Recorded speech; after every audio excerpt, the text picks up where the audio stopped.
Մեր հավաքական հիշողության ու պատկերացումների մեջ թուրքական տարը միշտ էլ եղել է և ընկալվել է որպես վտանգ ու խոշոր հաշվով այսօր էլ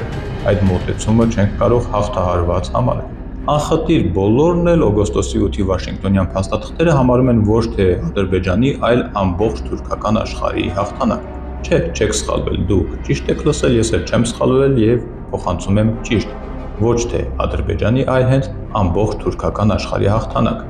Ըստ էության, հենց Էրդողանի, այսպես ասենք, խորհրդորով Ալիևը, որ տասնամյակներ շարունակ երազում էր հոր պարտության վրեժը լուծել հայերից, 2020-ի պատերազմից հետո ոչ թե հաղթանակը միայն իրեն վերագրեց, այլ խոնարհաբար նվիրեց ողջ թուրքական աշխարհին։ Շուշին էլ ոչ ավել, ոչ պակաս հռչակեց թուրքական աշխարհի մշակութային մայրաքաղաք։ Թյուրքական պետություններն էլ վարձահատույց եղան և բավական առատաձեռն։ Բոլորը, այդ թվում ՀԱՊԿ մեր դաշնակիցները, սկսեցին օկուպացված Արցախում տարաբնույթ միրոսառումներ, ծրագրեր իրականացնել։ Դպրոցներ կառուցեցին, մշակութային կենտրոններ, մզկիթներ հիմնադրեցին, դե իսկ Թուրքիան էլ դարձավ օկուպացված Արցախում իրականացվող շինարարական աշխատանքների ամենամեծ կապալառը։